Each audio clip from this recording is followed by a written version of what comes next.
jika ada soalan yang telah ada, boleh sampaikan kepada saya. Jadi sementara Tuan Guru menyampaikan, boleh terus soalan itu letakkan. Jadi jika ada soalan, kita akan terus bersama.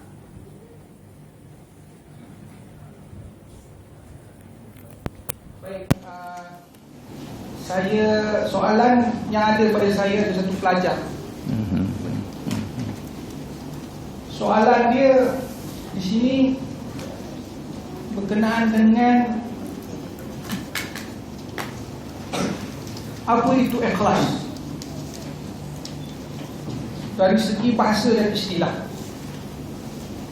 Dan kemudian pelajar ini menulis, dia kata bagaimana mahu melakukan satu ibadah atau kerja yang niatnya ikhlas kerana Allah Ta'ala, dan bagaimana kita ingin tahu akan tanda-tanda dia, dan bagaimanakah tahunya itu betulkah caranya. Soalan itu banyak. Tambah lagi lah. Ada 3 soalan. Tak apa, sambung. Tak apa. Jadi soalan yang ketiga, bagaimanakah hendak berhenti daripada melakukan maksiat, dosa-dosa, terutamanya mengumpat, sedangkan kita tahu dosa mengumpat ini sangat berat dan melibatkan orang lain. Itu 3 soalan yang saya rasa pelajar ni dia berfikir juga bertanya. Jadi mudah-mudahan dengan soalan awal ni kita buka untuk bapa menyampaikan tausiah, insya-Allah. Ini dia.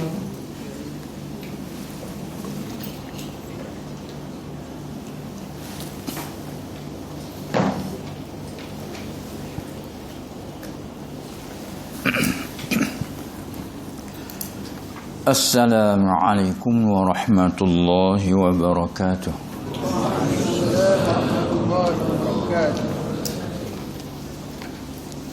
Bismillahirrahmanirrahim.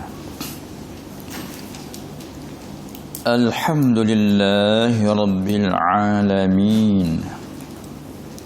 Wal 'aqibatu lil muttaqin. ولا عدوان إلا على الظالمين والصلاة والسلام على أشرف الأنبياء والمرسلين سيدنا ومولانا وحبيبنا محمد المبعوث رحمة للعالمين وعلى آله وأصحابه أجمعين والتابعين لهم بإحسان إلى يوم الدين. أما بعد، فأوصيكم وإياي بتقوى الله والسمع والطاعة لعلكم تفلحون. قال الله سبحانه وتعالى: وما أمروا إلا ليعبدوا الله مخلصين له الدين حنفاء ويقيموا الصلاة ويؤتوا الزكاة وذلك دين القيمة.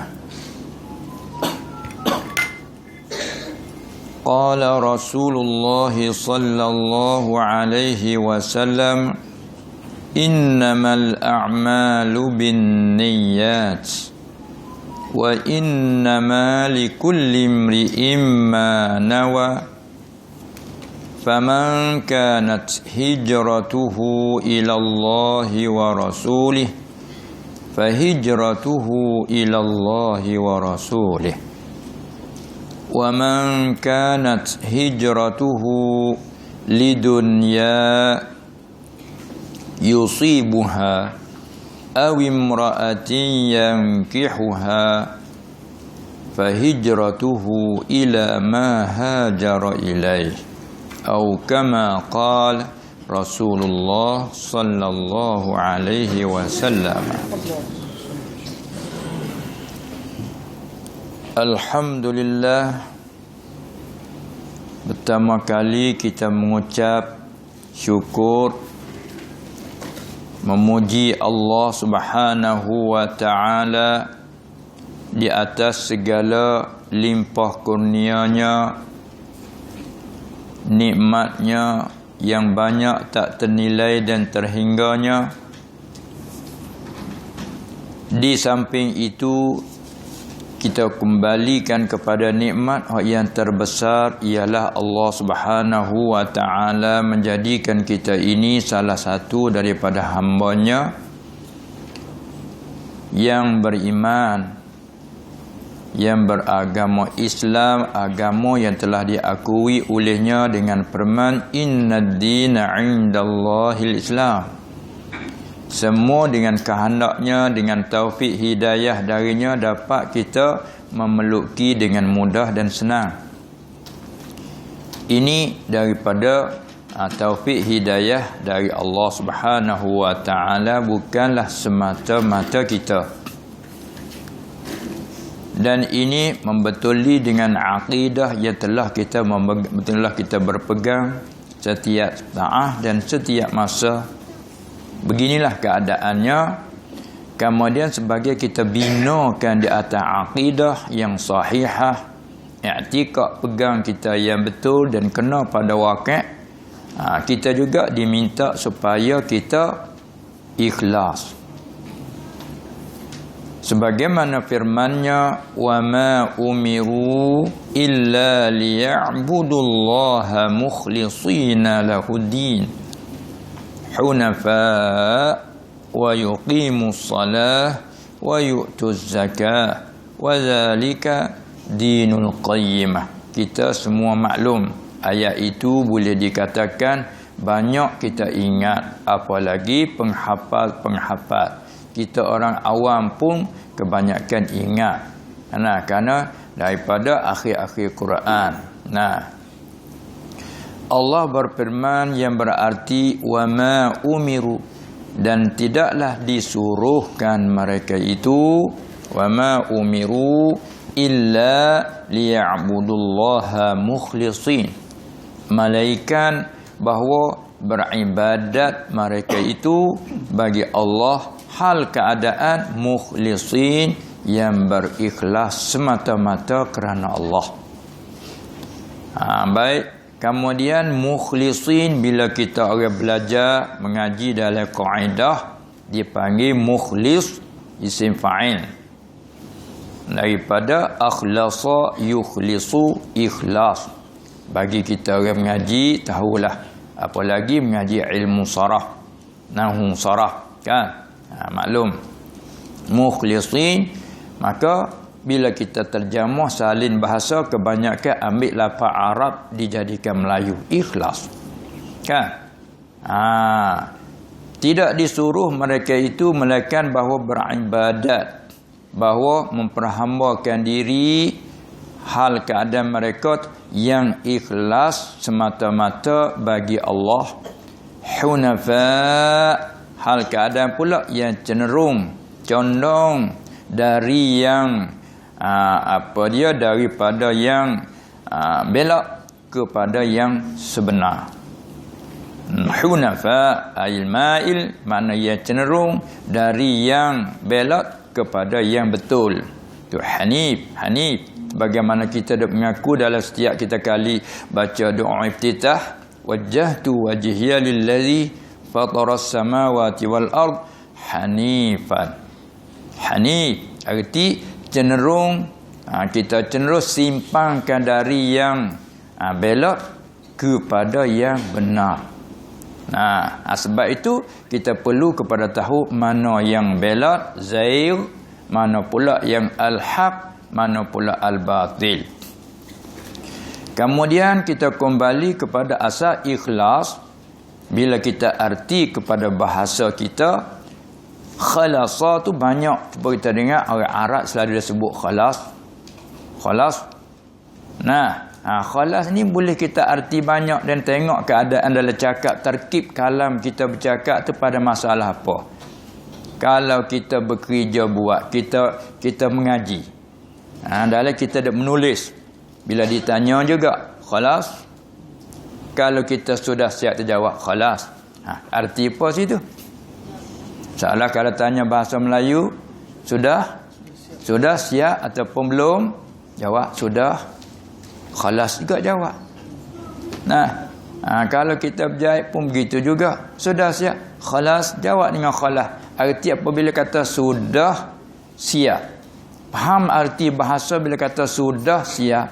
Kalau masih ada lagi sedikit, sah kita nak jawab kata sudah. Tak sah jawab kan? Kita belum sudah. Kita jawab sudah. Itu betul tak? Yang makna arti dia. Tak betul. Khalas arti sudah. Siap. Terdekat dengan lurah siam. Set. Saya kata set leo yang. Kita tanya bahasa siap. Bahasa kita kata sudah ke belum? Sudah. Maka kita kata sudah Melayu. Camasa lagi. Siap. Set. Terdekat dengan lurah siam. Lurah siam kata set. Kita kata siap.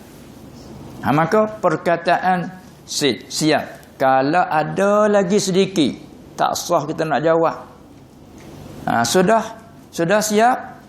Masih lagi sedikit. Belum lagi, ada sedikit lagi. Tak jawab siap. Kalau jawab siap, panggil dusta. Panggil dusta. Sebab ada lagi sedikit, dia siap ni kena habis. Sudah siap, tak ada sangkut lagi dengan yang lain. Tu asal lurah. Khalas. Lalu itulah diartikan khalas bersih. Dia artikan khalas sudah. Dia artikan sudah siap. Dia artikan juga khalas suci. Bila bersih, suci, dia ada muta'alliq dia. Kalau kita mengaji lurah agak khalasa, mana muta'alliq dia? Muta'addi dia dengan apa? Dengan haraja. Haraja apa? Bersih dari. Bersih dari. Dari apa? Kalau kita kerja, sudah siap. Kalau kita buat apa-apa kerja, sudah siap. Orang Kelantan panggil apa? Bila sudah siap, dia panggil apa? Beres. Orang Kelantan kata beres. Beres. Nanti dia kata beres dia tu. Kalau masih tak siap, tak boleh jawab beres. Bila sudah, beres. Dia kata beres. Tu bahasa-bahasa kita tu. Pas Melayu sini panggil apa? Kalau sudah siap, panggil sudah siap gitulah. Keadaan selesai. Tu makna dia semua tu. Kita himpunkan segala lurah. Sudah siap, sudah selesai, beres. Kelantan kata beres, sudah beres. Apa lagi? Banyak lagi makna dia tu. Jadi apabila kita faham di segi lurah tu, fahamlah di segi syarak. Dia makna syarak lebih khusus biasanya daripada makna pada lurah. Kan? Wa ma'nahu lughatan wa ma'nahu syar'an. Biasanya makna pada syarak tu lebih khusus daripada makna lurah. Sebab itu makna lurah sana ikut segala apa kerja. Termasuk maksiat pun sudah. Kalau main berjudi pun sudah. Sudah siap juga kan. Itu kata perkataan lurah ni dia umum. Pengertian sudah, pengertian siap daripada segala kerjaan. Segala apa rancangan, kalau belum tak siap tak panggil lagi. Khalas. Sama ada maksiat, taat. Sama ada kerjaan baik, kerjaan buruk. Semua tu apabila sudah selesai, panggil khalas. Orang nak merokok pun, sudah siap? Sudah. Ikut nak buat apa rancangan apa, dia tanya, sudah? Siap. Boleh? Kita nak berjalan kereta, nak mulai. Sudah? Siap? Boleh? Khalas? Salah. Baru start pergi. Tu nak ayat tu kelimah, khalas. Bersih. Sudah? Siap? Selesai. Beres? Jalan semua tu. Apabila kita faham di situ, mari kita pergi pada syarak. Bila pergi pada syarak, apa tadi? Nak pada ikhlas, wa ma umiru illa liya'budullaha. Abada ya'budu. Sembah kita akan Allah nak dengan ikhlas. Mari dah. Waktu khusus dah lah. Maksiat tak sah nak kata ikhlas. Kita deraka ni ikhlas kerana Allah. Cakap tak macam tu? Kita tak sembahyang ni ikhlas ni kerana Allah tu. Sah ke tak cakap kita? Kita nak mabuk, nak minat arak ni kerana Allah ni. Itu ke? Begitu kata makna syarak dia khusus. Khusus kepada ibadat, pada taat. Sebab di samping kita buat ibadat, ya ada bercabang lagi. Ada bercabang dua lagi ada. Ada jalan simpang dia ada lagi tu. Simpang kepada buruk, simpang kepada niat yang buruk, ada kepada niat yang baik. Niyatus sadiqah. Sebab tu dah terbarik pada dia innamal a'malu binniyat. Kan? Dan sebab itulah apa dikatakan wa innamal likulli imri'in ma nawa. Itu. Jadi apabila sebut perkataan ikhlas, apa kita buat, ibadat kita, taat kita mesti ikhlasan, bersih, suci hati betul-betul li siapa? Lillahi ta'ala. Sebab dalam solat kita lapar, kita dah sebut lillah, tapi hati kadang-kadang mulut sebut dah lillah, hati tak pergi nak sepengang sebut tu. Salli fardhu zuhri 4 rakaatin adaan lillahi ta'ala. Puasa kita pun seperti juga nawaitu shauma ghadin an ada'i fardhi ramadhani hadhihi sanah lillahi ta'ala juga. Tak ada li ghairihi, tak ada. Itu mulut ucapan kita. Tapi hati adakah seperti itu terkadang hati kita tu tak pergi seperti mulut kata. Itu kata ikhlas ni satu taufik dari Allah Subhanahu wa taala, bukan semata-mata kita, tetapi boleh kita usaha sabab. Kita usaha sabab untuk nak ikhlas. Semua tu bina di atas akidah. Yang kita mengaji ilmu tauhid tu juga apa tauhid ditafsirkan juga dengan ifrad al-ma'bud. Ifrad al-ma'bud. Apa ia? Menunggalkan yang disembah. Sebagaimana kita orang mukmin menunggalkan yang disembah, kita tidak menyengutui akan yang disembah dengan yang lain. Maksudnya kata tauhid. Ikhlas maksudnya kata tauhid juga. Ifrad menunggalkan yang disembah, yakni tidak ada kerana lain. Di situ dia ada mertabak dia pula. Lillah tu ada lagi takdir. Ada lillah ta'ala kerana Allah, kerana syurga Allah, takdir mudah. Ada lagi lillah ta'ala kerana takut daripada azab Allah, masalah lillah ta'ala juga. Ada lagi lillahi ta'ala kerana Allah semata-mata. Yang ini tidak tilik pada syurga dan neraka, semata-mata kerana Allah. Yang mana kata ikhlasnya banyak pula martabatnya. Banyak pula martabatnya dikatakan ikhlas. Tapi tengok dalam kita mengaji pun nak juga kerana Allah Ta'ala. Nak juga kerana, sebab tu dah terwarik pada hadis, siapa keluar dari rumah. Siapa keluar daripada rumah kerana menuntut ilmu. Ataupun ada juga man talabal ilma, siapa-siapa menuntut ilmu liyubahiya bihi sufaha, supaya bermegah-megah akan orang yang jahil. Nak megah-megah terletak kerana tu, kerana megah. Ataupun auliyumariya bihil ulama, supaya nak bantah kan ulama. Tengok banyak kita mengaji nak rak kan. Kita mengaji tu letak hati nak rak. Sebab tu dia kerusuh dalam mengaji supaya nak rak, nak bahkan. Dia panggil letak kerana tu. Au liyasira wujuhun nasi ilaih, ataupun supaya jadilah segala muka manusia tu berhadap kepadanya. Nak pahak supaya semua orang berhadap kepadanya. Au ya'khudha bihil mal, ataupun supaya ambil dengannya ilmu itu akan harta. Nak pada makan upah gaji.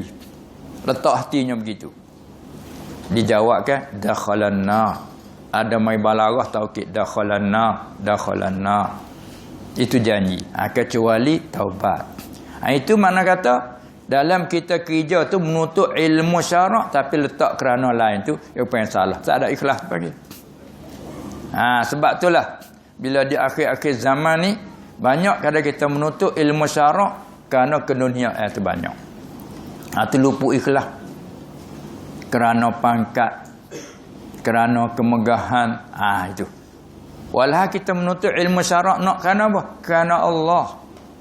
Allah perintah supaya kita menuntut ilmu. Talabul ilmi faridatun ala kulli muslimin kan. Mencari. Sebab apa mencari? Kerana khalik kebiasaan di tempat kita duduk tidak ada orang yang boleh mengajar. Itulah kita keluar mencari ilmu. Kalau sudah ada di tempat, tak payah kita keluar mencari. Kemana bila kita mencari, keluar mencari tu kerana apa? Situ. Masalah kerana tu. Situlah. Jadi kalau kita kerana keduniaan, orang panggil sudah keluar daripada ikhlas. Kerana keduniaan ni terbenarnya kerana pangkat, kerana upah, gaji dan sebagainya, tu panggil kata keluar daripada lillahi ta'ala. Itulah. Itu di antara makna dia ikhlas, membersihkan. Hingga siapa kalau kita ikhlas dah, kena suci lagi. Sebab tu kata ulama al-sufi, dia kata sahih amalaka bil ikhlas. Kamu mengesahkan amalan kerjaan kamu tu dengan ikhlas. Kemudian ikhlas tu pula wasahih ikhlasaka bitabarri, dan mengesahkan ikhlasmu tu dengan bersuci anil hauli wal quwwah, daripada daya upaya. Mana ikhlas kita dapat bukan dengan daya upaya kita, dengan semata-mata Allah, dengan daya upaya Allah. Tu klik pada makna la haula wala quwwata illa billah. Jadi ikhlas ni payah dari segi kata bukan nak dapat semata-mata. Hak tu dengan kurnia daripada Allah. Sebab itulah datang warid pada hadis tu kerana apa? Kerana apabila diwajibkan hijrah selepas daripada Nabi sallallahu alaihi wasallam hijrah daripada Mekah ke Madinah, maka ketika tu wajib atas orang yang ada mampu dan kuasa, wajib hijrah. Wajib hijrah, yabtawuna fadlan minallahi wa ridwana. Kemudian hijrahlah.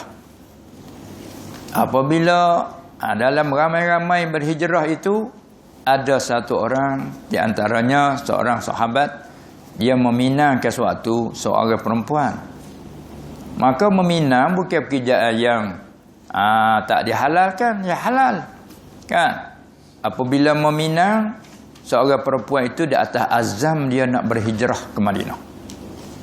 Apabila dia dipinang, maka dia jawab dia bukan tak boleh sanggup, tetapi kerana takut terhalang dia daripada hijrah. Dia jadi isteri orang macam dia lah, kena taat kan. Lah tu dia tak boleh nak terima kerana dia azam nak hijrah. Maka si lelaki itu pun apabila si perempuan tu nak hijrah, tak apa, saya pun mau hijrah juga. Mau hijrah juga. Jadi apabila gitu perempuan apa sanggup, maka dia berhijrah. Jadi terbit hatinya hijrah kerana perempuan dia panggil. Tapi bukan kerana buat jahat, tidak. Kerana dia meminang perempuan tak boleh nak sanggup kerana dia nak hijrah. Maka dia pun sanggup hijrah. Sekarang hijrah ba'is yang menekan atas hijrah kerana perempuan. Sebab tu Nabi SAW soreh dalam hadis, wa man kanat hijratuhu lidunya yusibuha. Umum dulu. Siapa-siapa hijrah kerana dunia. Itu umum tu. Kerana dunia. Yusibuha ay yuhassiluha, kerana dunia yang mau mencapainya. Au awimra'atin. Itu panggil sorah dengan sebab wurudil hadis. Atau kerana perempuan. Yang kihuha, satu riwayat yatazawwajuha, ataupun kerana perempuan yang mau kahwinkannya. Fa hijratuhu ila ma hajara ilaih, maka hijrah ianya itu hanya kepada barang yang telah hijrah kepadanya. Mana dapat yang tu? Pahala hijrah tak dapat. Sedangkan hijrah tu wajib. Dan rupa amal hijrah sama dengan orang ramai itu berhijrah. Tapi dalam tak sama. Yang nu hijrah kerana fadlan minallah. Kerana mencari keredaan ridwana. Yang ni hijrah kerana mau kepada perempuan. Walau mau perempuan, mau atas jalan kahwin, tak ada salah, syarat suruh. Kan? Berkahwin, manis tata'a minkumul ba'ah falyatazawwad. Maknanya tazawwud itu disuruh bagi orang yang ada kemampuan. Sunat dengan syarat-syaratnya. Maknanya bukannya haram, tetapi oleh kerana nyegi capu niat dengan rupa amalan ni. Maka punah kosak di dalam. Ada panggil luput ikhlas. Demikian kita mengaji. Nah, apabila kita main mengaji, apa tujuan kita? Kita mau kepada ilmu. Untuk kita nak melawani, nak jihadkan dengan nafsu kita. Kan dari awal kita dilahirkan dengan ketiadaan, ketahui. La ta'lamuna syai'a. Kemudian kita diwajibkan tahu. Lalu tu kita pun menuntut ilmu. Maka menuntut ilmu tu ialah nak kerja suatu tuntutan yang wajib di atas kita. Tapi di sampai itu niat kerana apa? Kita belajar kerana apa? Kerana Allah. Kerana kita disuruh belajar agama. Kerana kita disuruh menghilangkan kejahilan. Itu tujuan kita belajar. Itu masuk dalam ikhlas. Tapi kalau kita belajar kerana apa? Kerana pangkat. Itu lain lah. Itu kerana kita tu. Bila lagi di zaman akhir-akhir zaman juga, kalau tempat mengaji tak ada CJ juga, apa boleh? Apa kebolehan? Tu kalau setengah pada setengah memandang, ada sepanggil remeh, panggil tak? Panggil remeh, meremeh. Kita sini melekeh, memandang rendah kepada pengajian pondok-pondok kerana tak ada kelulusan. Berapa tahun dia mengaji, bilang tahun je lah. Berapa tahun mengaji? 10. Boleh apa? Boleh mengaji ya. CJ tak ada, syahadah tak ada. Itu sebab tu sekaligus kita Islam juga ni tak faham mengaji tahu tu. Itulah. Sebab kita tidak ada kelulusan, tidak ada nampak. Itulah di antaranya. Maka untuk kita nak ukar satunya, masalah kita baiki di hati kita. Kita mengaji agama ialah masuk dalam kata yang ditutup pada syarak, tapi hati letak kerana apa? Kerana kita mau pada ilmu. Dengan ilmu lah boleh membaikikan diri kita sendiri. Yang Nabi SAW tengok dia isyarat walihadi walhad, dia cukup bersih. Dia isyarat wa na'udzubillahi min syururi anfusina wa min sayyiati a'malina. Kita selalu dengar ketebah tu. Ketebah Jumaat, ketebah ucapan ceramah pun lebih lagi pula dia kata ketebah tu ketebah sunnah. Kan? Innal hamdalillah nahmaduhu wa nasta'inuhu wa nastaghfiruh wa nastahdihi. Selalu kita dengar siapa kita ingat tak kena hafal. Siapa kita orang awal kampung pun ingat selalunya, acak kali dengar, selalu dengar kan. Kita boleh innal hamdalillah nahmaduhu wa nasta'inuhu. Ketebah nak kahwin pun kan. Kita tu juga alhamdulillah nahmaduhu wa nasta'inuhu. Anda kata ini khutbah sunnah Nabi selalu bawa sallallahu alaihi wasallam. Tak apalah, tempat kita nak di antaranya wa na'udzubillahi, kami berlindung dengan Allah dari apa? Min syururi anfusina, dari segala kejahatan. Anfusi jamu ada nafs, daripada kejahatan diri. Apa maksud diri? Diri itu dia arti banyak. Nafs, diri, terjemah dulu diri. Lepas tu apa makna diri? Ada kala diri pakai makna jasad, ada kala diri pakai makna roh, diri makna akal, diri makna hati. Itu Melayu kita panggil. Yang dimaksudkan di sini ialah nafsu, diri makna hati itulah. Daripada kejahatan diri-diri kami. Yang sekaligus kita ambil Arab jadi Melayu, nafsu. Nafsu arti diri. Apa diri? Muradnya hati kita. Yang dalam hadis kata ala inna fil jasadi mudghatan. Tu hadis kita capur situ pula. Ingatlah muayah ala litanbih wal istiftah. Ingat, jagalah, awasilah, sesungguhnya ada dalam jasad, dalam diri makna tubuh, badan. Ada orang panggil juga jinjang. Dalam jasad, tubuh badan kita ni ada di dalam mudghah. Ada seketul daging, sekadar jadi mamah. Mudghah itu iza salahat, apabila salah. Apabila baik ia, salahal jasadu kulluh. Tengok, jadi baiklah seluruh jasadnya. Tangan pun baik, kaki pun baik, mulut, hidung semua sekali baik. Adalah arti tangan tidak mencapai barang tak diredai oleh Allah. Tangan baik. Bukan tangan ni mencapai ya. Untuk dia bercapai antara lain. Faedah tangan mencapai. Capai apa?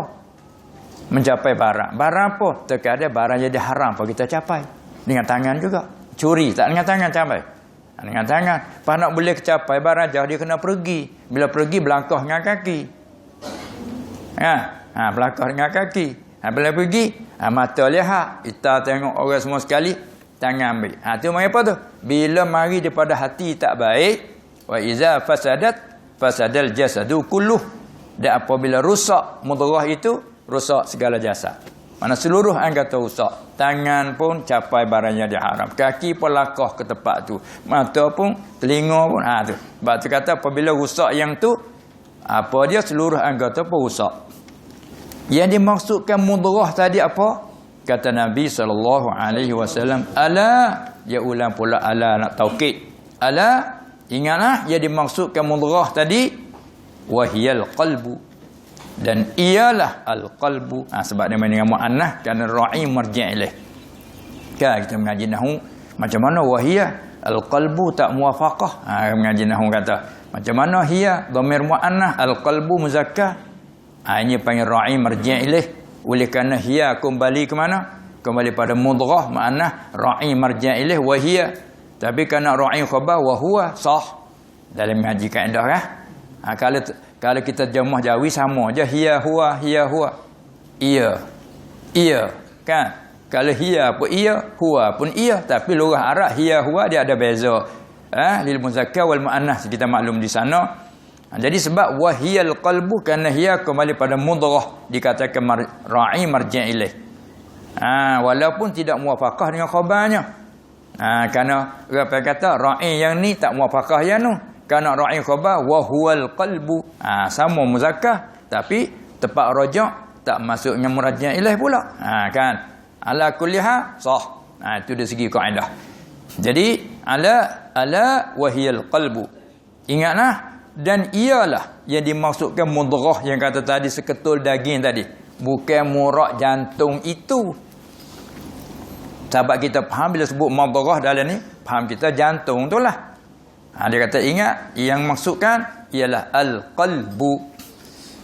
Qalbu mari daripada qalaba yaqlibu. Tidak menyesorah selalu disebut qulibatil wawu ya'an. Ditukarkan wa kaya, qulibatul ya'u alifan ditukarkan.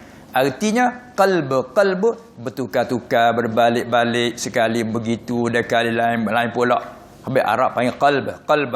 Jantung yang ada dalam hati kita ni panggil qalbun. Sebenarnya kena ke mudghah tadilah. Seketul daging sekadar di mamah, oleh kerana rupa bentuk tu macam jantung pisang, kan? Macamnya jantung pisang kita panggil jantung. Maka jantung yang dia maksudkan seketul daging tadi, semua kita manusia, ada binatang pun ada kan? Ayam pun ada jantung kan?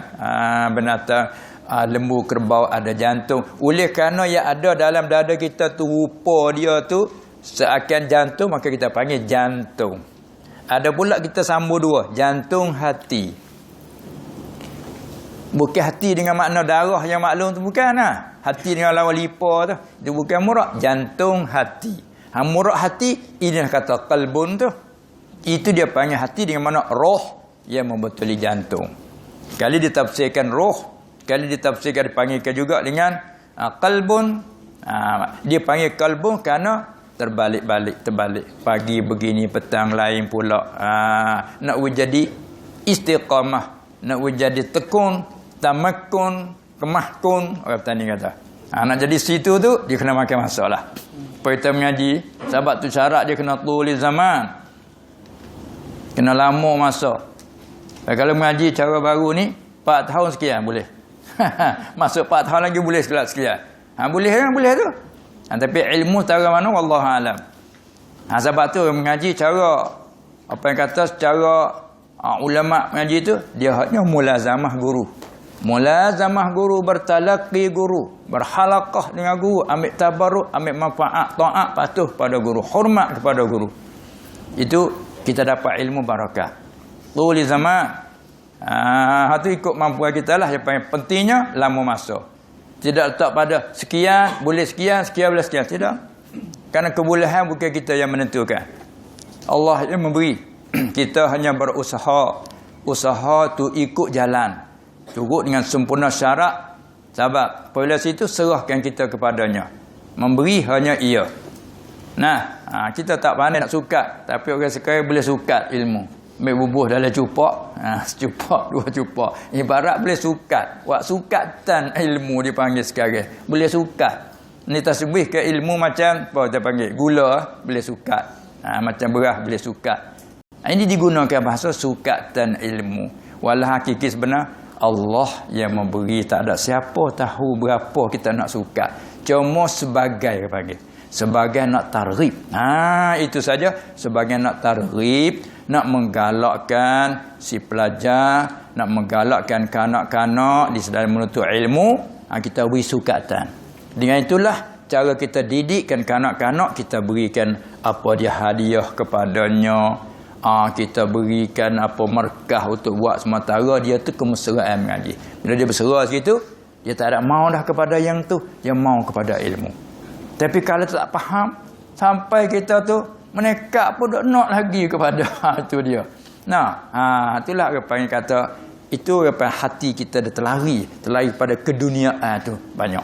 Sebab itulah dalam hadis syarat, man ahabba dunyahu adarra bi akhiratihi. Siapa kasih kita ke dunia tu mana kuat, maka dia mudarat akhiratnya. Jadi kuranglah. Dia tak boleh nak beripung kerana apa dia ad-dunya wal akhirah durratan. Ataupun dia panggil ad-dunya durratul akhirah. Apa dia? Dunia madu bagi akhirat. Madu. Bukan madu manis tu. Yang ada silap ada faham kata bermadu. Bermadu lah. Bila seorang mempunyai dua isteri, dia panggil bermadu. Kita silap faham bermadu-madu ni manis. Tapi kalau kata manis juga tapi terlajak manis, rusak juga. Manis sangat jadi rusak juga perut uzur ke tak? Terlampau manis sangat. Tapi sebenarnya mari daripada Arab tu. Bermadu mana? Durrah. Durrah. Dunia, durrah bagi akhirat. Kita ambil pada tu bermadar. Dia bunyi gitu, bunyi ra tak apa faham? Bermadu, bermadarrah. Dia bunyi gitu. Sahabat tu dia nak beripung tak boleh dunia dengan akhirat.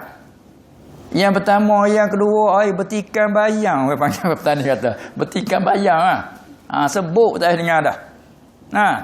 Tu panggil durrah. Tu dia pada asal. Lalu tu dunia, madu akhirat, berdurrah dengan akhirat. Bila kita kuat ke dunia, kurang akhirat. Bila kita kuat kena akhirat, kurang dunia. Nak gidat sama 50-50 itu tak boleh nak pergi 50-50. Dia tak lekat dari situ.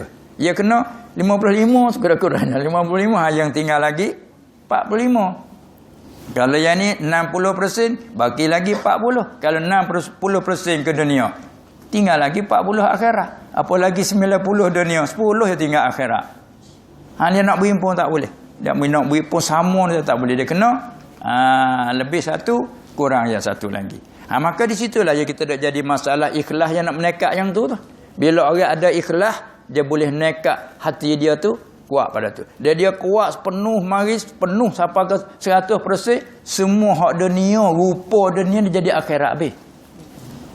Kita buat benang, buat padi, buat apa sini panggil? Sawah. Kita buat kebun, kita jadi tukang rumah, tukang besi, ikut membaiki kereta dan sebagainya. Semua kerja tu, dia panggil rupa kerja dunia. Tapi bila orang yang faham agama, bersih hati, semua tu jadi akhirat. Kam min amalin bisuratid dunya, berapa banyak daripada kerjaan rupa dunia, tapi wa yasiru min a'malil akhirah bi husnin niyyah. Jadi amalan akhirat dengan sebab elok niat dia. Tengok kita bekerja, kita buat sawah, kita buat kebun. Apa? Sebab kita ada nafkah diri dan nafkah anak isteri. Lalu kita mencari. Kata talabul halal faridatun juga. Macam menuntut ilmu kan. Tu. Sebab tu apabila kita faham, tahu dalam satu syariat hukum, kemudian hati kita terniat yang elok, kena dengan syarak, maka rupa dunia kerjaan tapi jadi amal akhirat. Sebab niat dia terbaik. Wa kam min a'malil akhirah, berapa banyak pula apa dia, wa kam min amalin min suratil akhirah, berapa banyak amalan dengan rupanya rupa akhirat. Macam sembahyang rupa akhirat kan. Sembahyang rupa akhirat, sembahyang sunat, puasa sunat, berzikir, suka berzikir, apa lagi, baca Quran, semua tu apa tu, amalan rupa akhirat. Tapi bila niat tak baik, niat kerana keduniaan, mencari kemurahan rezeki ni, tu kerana kita niat tak baik, maka jadi dunia. Wa tasiru min a'malid dunya bisu'in niyah, dengan sebab buruk niatnya. Sebab tu Allah Taala kata fawailul lil musallin. Kan setahu kitanya fawailul lil mukazzibin, nyata zuhirlah Allah cadangkan wail di dalam neraka, satu lubuk, satu lembah dalam neraka, ataupun satu tempat dalam neraka panggil wail, dicadang bagi orang yang mendustakan, mendusta Quran. Zahirlah tu yang kufur, mendusta. Fawailul lil mukazzibin. Kan? Ada pula wailul lil mutaffifin. Wail dicadangkan bagi orang yang mengkurangkan sukatan timbangan apabila dia suka beri kepada orang lain, apabila suka ambil untuk dia, sempurnakan. Kan? Panggil mutaffifin. Allazina, apa dia? Wailul lil mutaffifin allazina idza iktalu 'alan nasi yastawfun. Bila dia suka, pihak tuan punya barang serah kepada ia, suka, maka dia suka sempurna bila dia ambil untuk dia. Wa iza kaluhum aw wazanu, wa iza kaluhum aw wazanuhum yukhsirun. Apabila ia suka bagi ke orang lain, orang nak beli barang dia, dia suka hak dia kepada si pembeli, maka dia mengurangkan. Orang Melayu petani panggil apa dia?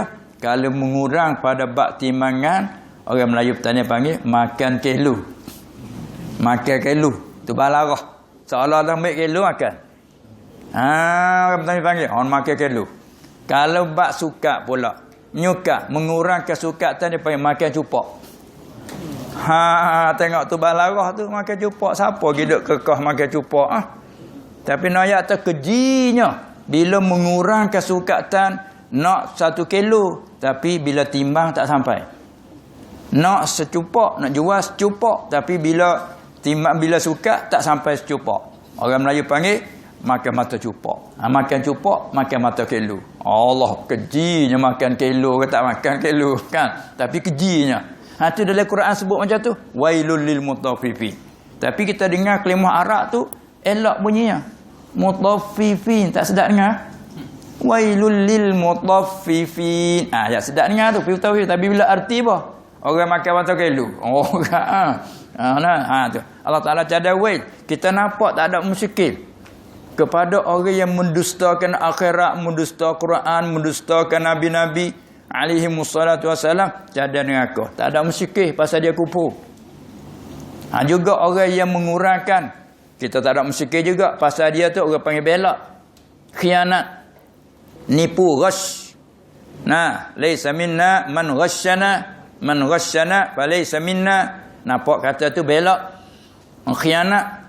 Mai pula wailul likulli humazatil lumazah. Klik pada soalan tadi, ada sebut soalan tadi. Allah Taala cadar wail juga pada setiap orang yang selalu mengumpat, selalu mengeji, mencelakan orang. Wailun juga. Kita nampak pasal mengumpat dia menyakiti orang, mencela, menjatuhkan martabat, kerana wajib atas kita menjaga maruah dirinya, maruah orang lain. Bila kita jaga maruah orang lain, jangan kita umpat celah. Termasuk kita wajib jaga maruah kita. Kalau kita selalu mengumpat celah orang lain balas mengumpat celah kita, berarti kita tak jaga maruah kita, tak jaga maruah yang lain. Bila kita bercakap dusta, jatuh maruah kita. Hilang kehebatan, kita wajib jaga maruah. Tu wailul likulli humazatil lumazah. Kita nampak. Tapi hak musyrik bagaimana Allah Taala kata fawailul lil musallin. Ni kita musyrik ni sembahyang ada wail juga. Sekaligus tak payah sembahyang. Dah sama itu dengan lil mukadzibin ada wailun, mutaffifin wailun, likulli humazatil lumazah pun wailun. Tiba-tiba fawailul lil musallin. Bila kita arti secara huruf, maka wail bagi orang-orang yang sembahyang. Tak gitu? Macam mana orang sembahyang ada wail juga? Tengok di sifat dia depan tu lah. Bukan itlaq kan? Musalli yang allazina hum an salatihim sahun. Ulama kata nasib baiknya Allah tak kata allazina hum fi salatihim sahun. Allah nasib baik kalau Allah Taala kata allazina hum fi salatihim sahun. Puasa tak lepaslah kita. Allahu akbar tu mari selalu dalam diri macam-macam. Bagi hak tersembunyi bila sembahyang ingat be. Kan? Tu panggil orang yang lalai di dalam. Tapi Allah tidak firman di dalam. Allah kata yang lalai dari an lil matruk, an lil mujawazah. Kita mengaji makna an haraja, makna dia lil mujawazah. Dakhilatun alal matruk. Sebab tu diterjemah dari makna tinggal. Allazina hum musallin, yang dimaksud ialah orang yang an salatihim sahun. Orang yang lalai sampai tinggal sembahyang. Tu. Lalai sampai tinggal sembahyang. Orang tinggal sembahyang bagaimana kata musalli? Kerana ia wajib atasnya sembahyang. Wajib atasnya solat. Kerana dia ada akal. Dia sampai umur. Lagi pula dia Islam. Maksudnya musalli. Arti mereka yang wajib atasnya sembahyang. Kerana cukup syarat. Tapi lalai sampai an tinggal sembahyang. Tu zuhir. Tak ada musyrik juga. Lagi. Dan juga orang sembahyang betul-betul. Sah dengan pandangan zuhir. Sah. Rukunnya sempurna. Syaratnya sempurna. Bacaannya cukup sempurna. Sekiranya bentar dengan syariat zuhir. Sah salatnya. Gugur wajib tutup tanda. Gugur. Tapi dalam hati niat dia. Allazina hum yura'un. Tu ada cadawai tu. Ya ada dalam hatinya riya. Riya menunjuk-nunjuk supaya dilihat. Bukan sekadar menunjuk dilihat, tak ada salah. Sebab kita terkadang disuruh juga riya. Juga tunjuk. Tapi tunjuk supaya apa? Supaya dipuji orang. Itu tepatnya. Tunjuk supaya dipuji orang, supaya disebut-sebut baik. Itu nak. Ini sifat siapa macam ni? Pada asalnya sifat orang munafiqun. Wa iza qamu ila salah qamu kusala yura'unan nas. Tu asal ada sifat orang munafik. Kemudian kita orang mukmin pun yang orang lemah iman, mari macam ni. Orang lemah iman, mari kan? Itulah apa kata? Ini bila ikhlas, semoga-moga yang tadi suci. Bila ada ikhlas ni tadi, maka yang nu suci. Sebab dia kata tak panggil khalas kalau masih ada lagi terlekat. Sudah buat kerja, belum, masih ada lagi sikit. Sudah siap, masih ada lagi sikit lagi. Ada lagi 5%. Siap, belum lagi, ada lagi 2%. Tengok ada. Siap, belum 1% lagi. 1% lagi. Habis, cukup. Itu baru sudah habis. Bermakna kata sembahyang kalau cakap di segi hukum syariat zahir sah. Sebab cukup sempurna rukun syarat, tapi batin riya, terlupa ikhlas. Kan? Masalah wailun. Itulah di antaranya hubungkan dengan masalah ikhlas itu tadi. Jadi agak perkara ini payah, bukan barang yang bahasa kita ambil bubuh yang mudah, tidak. Tapi kita usaha sabar. Supaya kita nak mencapai kekayaan, nak mencapaikan kesenangan, bukan kerja kita. Hanya kita usaha sabar je. Mana jalan kerja untuk mencapaikan rezeki untuk apa? Itu kita usaha aja. Ni sepatutnya ikhlas semua tu dengan taufik dari Allah, bukan dengan semata-mata kita. Tapi melalui sabar. Terkadang dengan cepat dapat terkadang makan masa, itu terserahlah kepadanya. Itulah pengertian pada asalnya ikhlas itu ialah membersihkan, menyucikan akan ibadat kita, menyucikan akan segala kerja kita. Tapi sebelum nak pergi suci itu, kita kena bentang kerja yang kita mau kerja ini, kena bentang dulu halal ke tidak halal, yakni pada syarak. Setelah kata kerja kita ni halal, hamba kita main hati, kerana siapa kerja kita ni, kerana apa kerja. Seolah kita tanya balik diri kita, seolah-olah kita buat soal balik ke diri kita, kerana apa yang saya mau kerja ini. Kerana nak dapat hasil. Sebalik dapat hasil, apa tujuan nak dapat hasil? Untuk jadi kesanggaan diri. Kerana kita perlu pada makan, minum, apa semua sekali kan. Pada adat, walik, rezeki dia tidak begitu datang saja. Soalnya kita kena mencari. Itu dia cari kita tadi, nak pada nafkah. Maka nafkah wajib ke sunat? Hak wajib. Maka jalan kita tu wajib. Hak sunat, lebih pada hak sunat. Maka cari kita tu pun masalah sunat. Ala kulliha, gerak-geri cari kerja kita tu, emang wajib, emang sunat. Bila dia tahu hukum syarat dia. Tapi kalau tak tahu cara, terkadang dia jatuh ke maksiat. Itulah sebab tu pertama kali kita bentangkan dengan syariat dulu. Bila nyata dah kata syariat ni halal, sah, maka barulah pergi ke hati. Sebab tak sah nak kata ikhlas kalau barang tu haram. Supaya kita main judi ni ikhlas ni, bila menang berjaya nak masuk masjid, boleh tak? Nak masuk masjid. Menang judi nak masuk masjid ni. Kita menegak arak. Untung daripada arak nak buat masjid ni, nak buat khairat mana di menego tu lagi dah salahnya. Nampaklah. Itulah sebab tu pertama kali kita bentang dengan syariat. Macam kita menuntut ilmu, ini syarat suruh kita menuntut ilmu syarat. Itu bagus dah dalam kerjanya. Sembahyang, syarat suruh kita sembahyang, kita pun sembahyang. Kerana tu baiki di kerana tu. Di sini elok dah. Lepas tu ada pula ada kala kita katakan, siapa-siapa sembahyang, siapa hadir berjemaah, kalau hati bukan kerana Allah, sia-sia. Maknanya baik tak sembahyang pada sembahyang. Betul tak atau itu? Baik tak sembahyang pada sembahyang, betul tak? Mana pula baik tak sembahyang? Salah perkataan. Walaupun murad dia bukan begitu. Kita tanggungkan ia kata begitu, bukan murad dia baik tak sembahyang betul-betul pada sembahyang, bukan murad begitu. Kita percaya kata bukan murad begitu. Murad dia nak tarhib, nak menakuti supaya baiki hati menjadi bersih. Siapa hadir jemaah, siapa sembahyang tapi hati tak ikhlas, baik tak sembahyang pada sembahyang, jadi ibarat tu keliru. Boleh ke orang muda-muda yang tak berapa suka lagi, baik tak sembahyang apa? Ini tempat ibaratnya keliru. Tapi murad dia bukan begitu.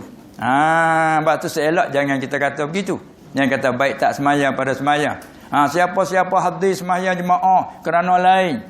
Bila orang ada istihar kan, malam ni ada bubur kacang, malam ni ada nasi minyak kambing, sup belut. Kita minat sekali, selalu penuh, belum mengarif lagi kita hadir. Apa ba'ih yang menekankan kita? Kerana sup belut yang kita minat tadi. Kan? Apabila tak ada apa itu, maka kadang datang, kadang tidak. Macam kata kalau macam tu baiklah tak hadir. Bila kata gitu tak betul. Sepatutnya kata mana? Siapa niat kerana lain, kena hadir lagi, jangan berhenti. Itu yang betul. Kita main mengaji kerana apa? Kerana dunia. Mengaji jangan berhenti. Dia kata tak ada faedah. Kalau berhenti ni tak ada faedah, kena mengaji lagi. Asyik dia hasil faedah. Hak kerana tadi dah habis. Supaya kita mula-mula solat dulu kerana takut ke ayah, takut ke ibu bapa. Kita mula mengaji takut ke guru, tak mengaji guru marah. Mengaji kerana takut ke guru mula-mula. Akhir bila dia segera mari, alhamdulillah kita suka mengaji. Dulu kita takut pada ayah, ada ayah kita sembahyang, tak ada ayah tak sembahyang. Kadang-kadang ayah tanya sembahyang dah. Kalau ayah tak tanya satu lagi cukup. Lepas itu dia senyum, dia kata tipu dia ada. Apabila ayah tanya, sungguh dah? Senyap. Tapi kalau senyap kata, ya betul ke dia tu? Maya dah. Kata dia. Walha belum. Itu ayat tu kita buat kerana yang lain macam tu lah. Seolah-olah semaya tu hak ayah, bukan hak kita. Kita belum kemesraan. Tapi bila kita semayang lagi, akhir habis kerana tu. Sudah mari tabiat kita dah. Semari tabiat. Bila mari tabiat, habis dah kerana takut ke ayah. Tapi ada lagi campuran kerana keduniaan, kerana apabila orang sebut baik kita suka hati sangat, bila orang puji-puji kita suka sangat, bila orang keji kita kecut hati, kecewa hati. Itu tahap pertama. Lama kelamaan tak apa, sama aja. Celah dan puji sama aja. Tak uzur kita datang, bila uzur falahum ajrum ghairu mamnun. Itu dia panggil mentabak dia. Sebab tu jangan kita guna siapa-siapa mengajikan lain tak payah mengaji. Bawalah nak mengaji. Sepatutnya ngaji lagi. Apabila kita nak kanan kita hadir, jangan putus, kita lawan. Dalam arti jihad nafsu. Dalam arti jihad nafsu. Kita dah berjaya dari segi dari dulu kita tak sembahyang kepada sembahyang. Kalau dulu kita tak belajar ilmu agama, sekarang kita belajar. Walaupun belajar kita kerana capur-capur pun biar dulu. Biar dulu. Dengan lama kelamaan Allah Ta'ala menghilangkan. Kan? Itulah yang panggil maqam dia naik tu. Allah akan yarfa'illahu allazina amanu minkum wallazina utul ilma darajat. Dengan sebab mana Allah nak angkat dia buka gilah. Hidayah gilah. Itulah di antara sebagai jawapan daripada soalan ikhlas tadi. Campuran juga setuh dengan masalah pada umpak-mengumpak tadi, setuh juga sedikit. Jadi kita ingat masalah umpak ni dia panggil masalah kerana menyakiti kan. Bila umpak mana zikruka akhaka bima yakrahu. Mengumpak itu akan sebutkan saudara kau, bila sebut saudara juga sama-sama Islam lah. Akan sebutkan saudara kau dengan barang yang ia benci, yang dia tak setuju. Itu takrif mengumpak.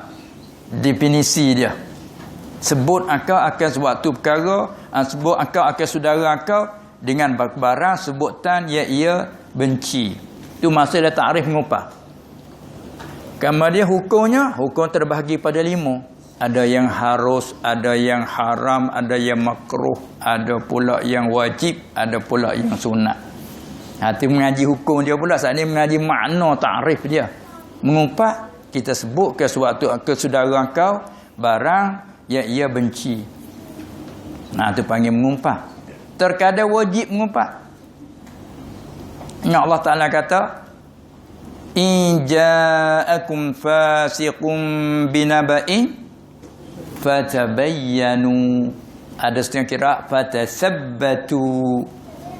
Apa dia fatabayyanu fatasabbatu? Apabila bawa datangkan kamu berita oleh orang fasik, orang yang keluar daripada taat, fatabayyanu. Peyama kita mengaji. Maka orang mengaji peyama, kelimah peyama, bab pula tu daripada bab tafa'un kan, sarah panggil. Tabayyana, yatabayyanu, tabayyunan, tafa'un. Maka mengaji di sana sarah katana wa bina'uhu li bab tafa'un wa bina'uhu li takalluf. Takalluf ni enggak kena bebanan, bersifat dengan beban. Kamal masyarakat kita mengaji ilmu ni. Sebab dalam hadis disebut innamal ilmu bitta'allum. Tu bab tafa'un tu. Kena kita bersungguh. Kena kita bersungguh. Kena ada semangat. Orang petani kata kena tebang. Kena kaca. Orang petani kata. Tu dia. Masa kita lalu dalam lalu yang apa? Lalu jalan licin. Kita pun untuk nak lepas juga.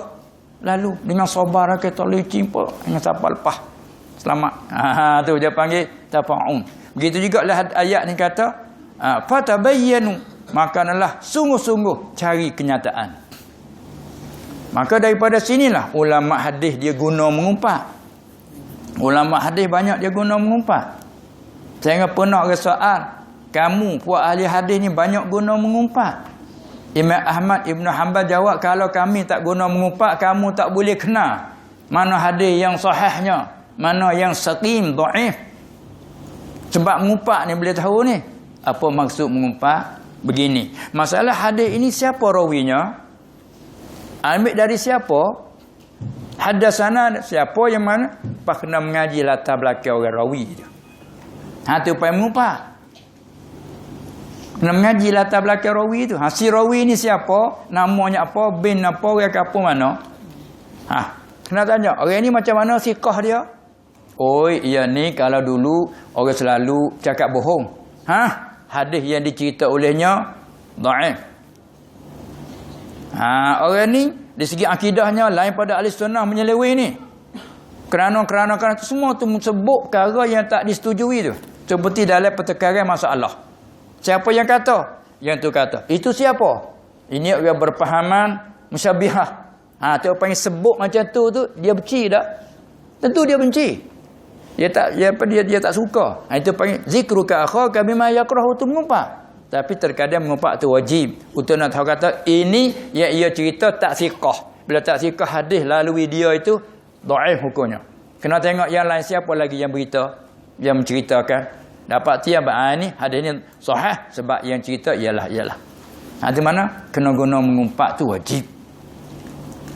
Berarti kena mengaji hukum semula, bukan semua mengumpat tu haram. Nak mengaji bab dia pula. Cuma hak ditayang kata wailul likulli humazatil lumazah tu mengumpat hak haram.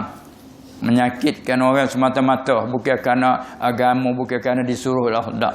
Dan hak mengumpat yang apa dia terkadang sunat. Masalah bila kita ada pengaduan. Bila mengadu pada qadi, si anu tak ada buat zalimkan saya.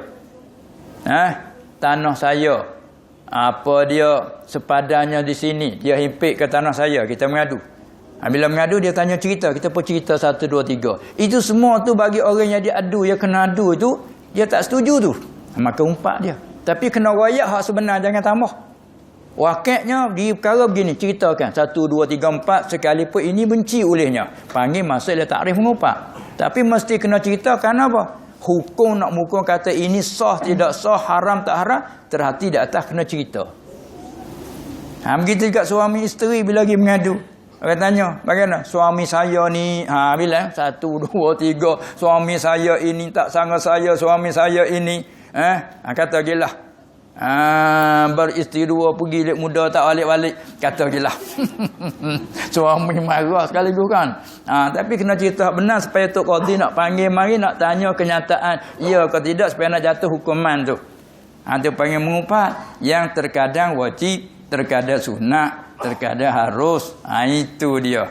Cuma kita nak kita kata mengumpat itu ialah zikruka akhaka bima yakrahu. Sebutkan saudara engkau itu dengan barang sebutan yang benci, walaupun di hadapan mata. Walaupun di hadapan mata. Sebab apa dia royah begitu?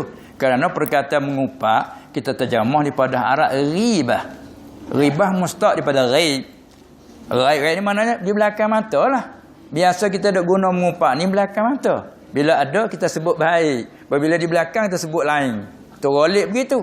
Tapi makna mengumpat sebenarnya walaupun di hadapan. Cuma dipanggil ribah tilik pada ghalib kebanyakan orang mengumpat ni di belakang mata.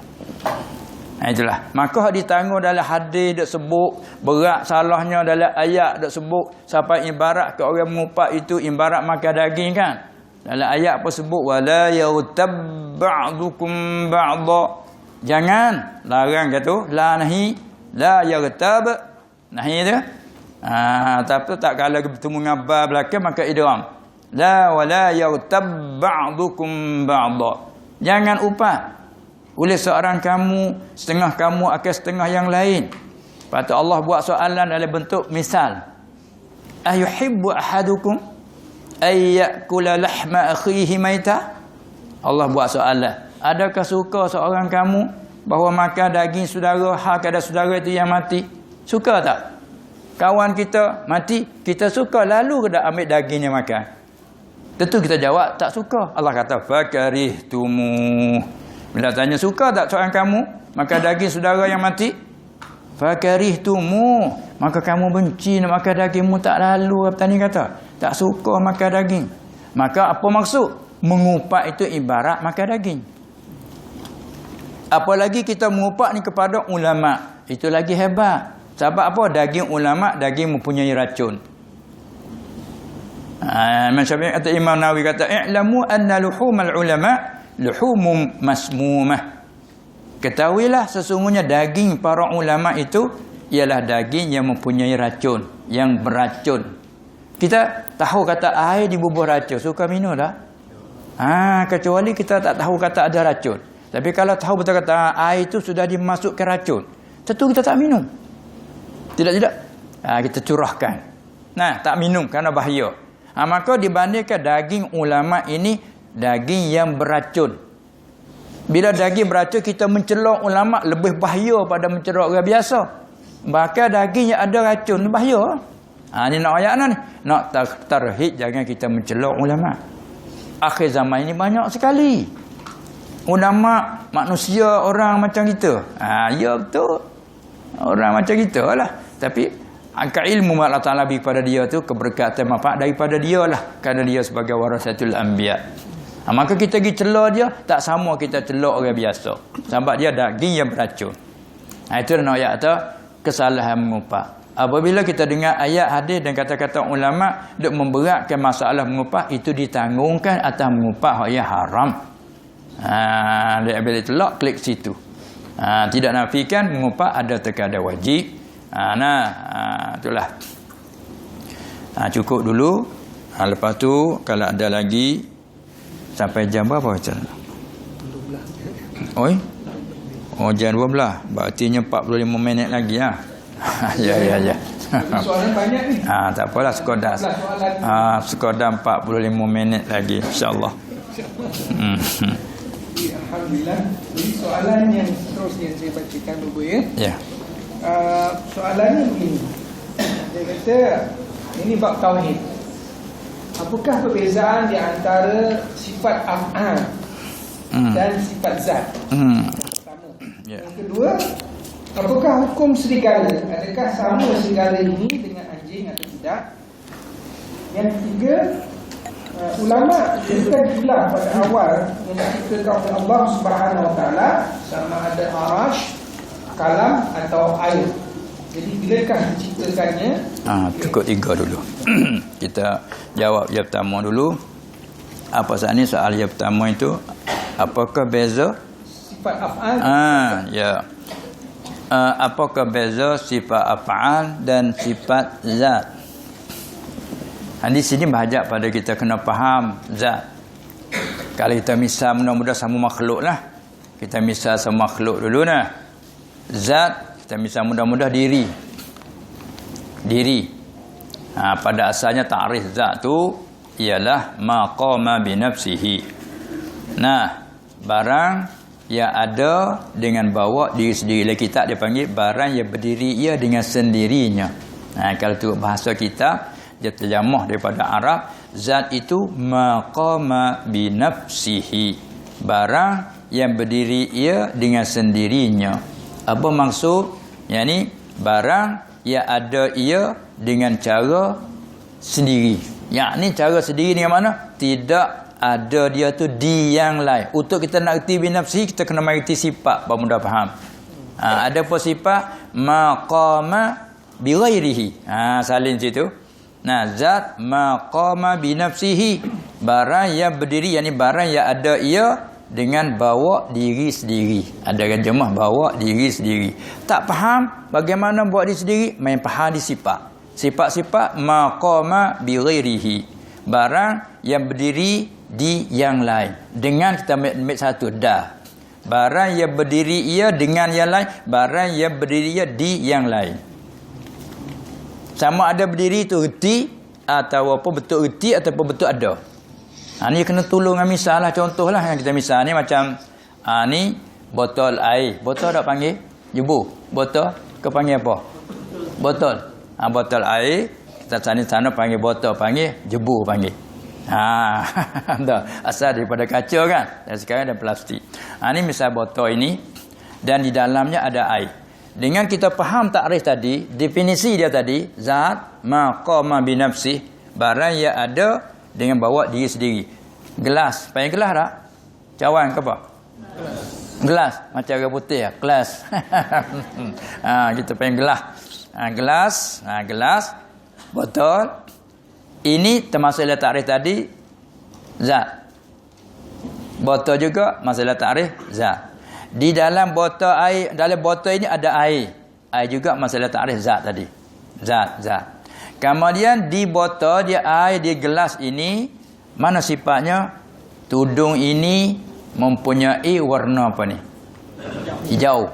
Warna ni sifat. Hijau boleh tak sendiri hijau? Tidak ada. Dia ada di. Lepas tu maqama bi ghairihi. Barang yang berdiri dengan yang lain, barang yang berdiri di yang lain. Berdiri itu kita boleh tafsir dua. Berdiri dengan mana ada. Macam warna hijau di tudung botol ini. Panggil tudung tak? Di tudung botol ini, tutup. Panggil tutup.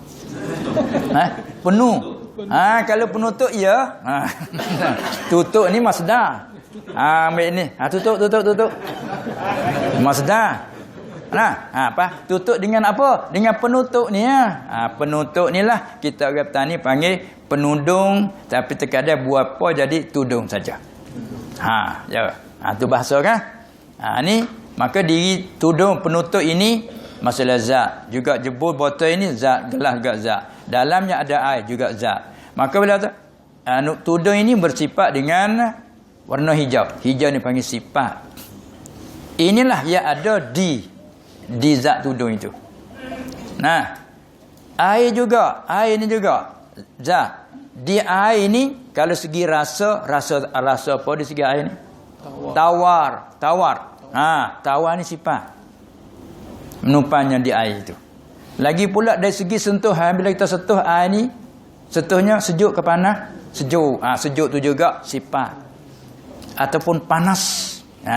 Yang menumpang reti di air itu, yang ada di air itu. Maka sifat. Kemudian tanya lagi, gelas ini dari segi bentuknya ini panggil bulat ke kepek? Bulat maka kepek panggil tak sini? Tak ada. Kemek. Sini kemek. Masya-Allah. Hoi, dia asal hak sungguhnya daripada apa ni hak sungguh huruf surat sungguh apa kalau cakap huruf surat? Renyuk. Nah. Dekat dengan luar sana yang kita petani panggil kepek, yang sini panggil kemek. Bila kita himpun klik pada bahasa surat, kempes tu asalnya. Cuba terjemah pada surat bahasa surat kan. Jadi pada cara hadis. Rezeki. Kalau kamu yakin, kamu tawakal ke Allah sebenar-benar tawakal, nanti Allah merezekikan kamu sebagaimana Allah merezekikan burung tardu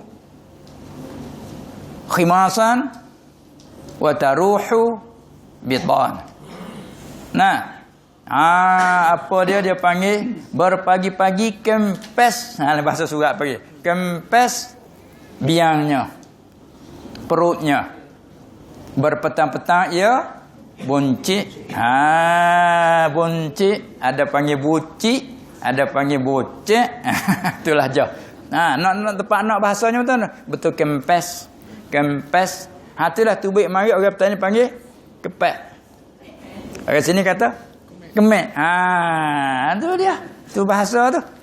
Jadi di antara lawannya dia bulat. Maka gelas yang kita contohkan di sini bersifat dengan bulat. Maka bulat juga sifat. Tapi apa bezanya?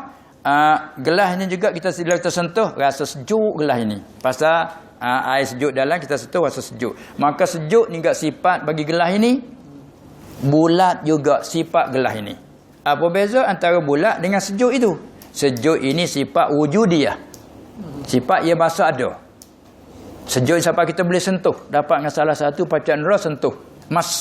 Allah Ta'ala jadi penjabat di kita, penyentuh bila kita sentuh terasanya sejuk. Sejuk ni sifat bagi gelas wujudiyah. Dan dipanggil sifat ma'nan. Ada pembulat ini sifat ia juga, tapi panggil amrun itibari, bukan bahasa ada, hanya sungguh je, erti je. Kalau disoal sejuk ada ke tak ada? Ya ada, sebab kita dapat dengan panca indera sentuh. Tapi kalau soal bulat ada ke tak ada? Tak ada. Sungguh ke tidak? Ya sungguh. Itu panggil sifat subutiyah. Demikianlah, tarik je lah. Begitu juga warna, sifat yang bahasa ada. Wujudiyah panggil sifat ma'nan. Tapi kalau bila makhluk tambah satu lagi. Sifat ma'nan makhluk tambah satu nama arad. Kalau sifat ma'nan bagi Allah tak dipanggil arad. Kerana arad ni kah bagi baharu. Artinya sifat ma'nan dengan arad umum khusus mutlak. Tiap-tiap arad ialah sifat ma'nan pada istilah. Bukan semua sifat ma'nan tu arad. Sifat ma'nan makhluk arad. Sifat ma'nan Allah Ta'ala tak dikatakan arad. Sudah. Kemudian ini semua ni sifat zat dia panggil. Sifat bagi diri. Bulat, sifat bagi jebu botol, sifat bagi gelas ini. Sejuk gelas, sifat bagi diri gelas, panggil sifat zat. Bila kita mai kepada kita manusia pula. Kerana hanya habis dah ikhtiar, saya tak ada perbuatan dia ni. Kita halih mari kepada diri kita pula manusia. Kita diri kita zat macam kita misal tadilah. Di kita ni pula bersifat dengan macam-macam warna. Warna putih, warna hitam, sifat bagi zat. Sifat bagi zat. Tubuh kita juga ada ketika sejuk, ada ketika panas. Bila nak demam rasanya panas, sifat bagi zat. Ketika ini sejuk badannya, sifat bagi zat. Tinggi rendah kita sifat bagi zat. Tapi panggil amrun itibari macam tanya bulat tadilah. Tinggi rendah kita ini. Begitulah bulatnya tubuh, badan itu sifat juga, sifat bagi zat. Sifat bagi zat. Kemudian bila kita manusia ni Allah Taala menjadi pada kita ni qudrat iradah, ada pula ilmu, ada pula kita berikhtiar usaha. Bila kita berikhtiar usaha, namanya kita buat kerja. Buat kerja. Tu. Maka buat kerja tu panggil af'al.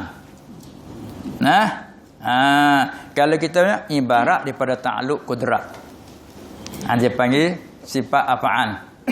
Ibarat daripada ta'alluq qudrat dia panggil af'al. Maka sifat af'al sifat bagi buat tu. Sifat bagi buat tu. Bukan sifat bagi zat.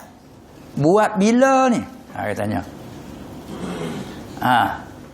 Ni buat bila ni? Kalau saya tanya ni, bangunan ni buat bila ni? Nak jawab. Berapa tahun dah ni? 3 tahun dah buat. Yang ni, bangunan ni baru setahun je. Ni sifat dengan baru, ni sifat dengan dulu. Begitulah Allah Ta'ala buat. Buat langit. Dengan buat bumi. Mana dulu? Dulu buat bumi, kemudian buat langit. Tapi buat bumi betul-betul kemudian buat langit katanya. Jadi hak kata sifat apa tu? Sifat bagi buat. Mana sifat bagi buat? Allah buat langit bila, boleh tanya bila? Jawab, buat langit kemudian daripada buat bumi. Arah dengan kolam tak nak berlaku walaupun khilaf. Mana dulu? Katakanlah satu kata arah dulu. Arah buat dulu. Mana buat tu dulu. Buat arah dulu pada buat langit bumi. Kata setengahnya kolam, buat kolam.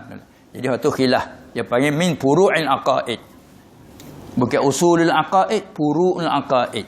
Bukan kait dengan akidah, hubung kait dengan berpegangan, tapi cawangan, masalah cawangan.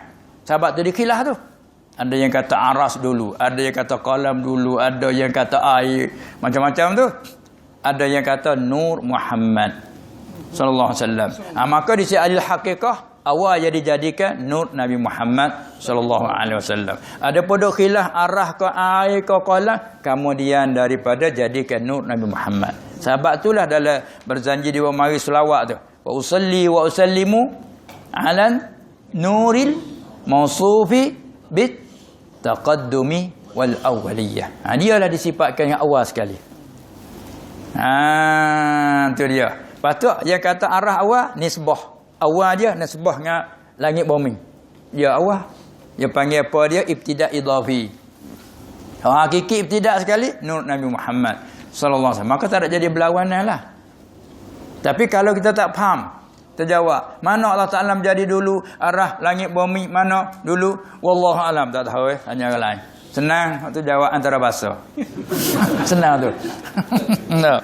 Tapi tak ada masalah, tak ada salah apa pasal masalah khilafiyah. Tu dia nah. Baik. Kemudian itu panggil sifat zat tu. Sifat zat ni sifat tu sifat af'al. Sebab tu sifat af'al ni baru. Mengapa? Sifat bagi buat. Buat tu ibarat daripada ta'alluq qudrat. Yang tanjizi hadis. Tu panggil buat. Mengada. Meniada. Takkan semua kita ni makhluk. Mana kena mengada. Siapa yang mengada? Allah. Sebelum pada dia mengada, makhluk ada tak lagi? Tak ada. Hal ata 'alal insani hinum minad dahri lam yakun syai'an mazkura. Belum taham jadi, tidak ada sesuatu yang nak boleh disebut. Nak sebut pun tak ada. Macam kita belum ada anak ni yang belum kahwin ni. Anak tak ada lagi apa nak sebut lah. Anak apa orang? Hoi, saya tak kahwin lagi. Oh. Nanti tanya anak nama apa? Anak mana anak tak ada lagi. Anak nak sebut apa yang tak ada. Itu Allah Taala lam yakun syai'an mazkura. Kana Allah wa lam yakun syai'un ghairuh. Ada Allah, tidak ada sesuatu selain Allah. Yang sebelum pada dia mengada. Kemudian dia mengada. Maka mengada ni boleh nak kata mengada sedia? Mustahil. Mensedia mana tidak ada mula. Mengada ni baru. Belum mengada, barang tak ada lagi.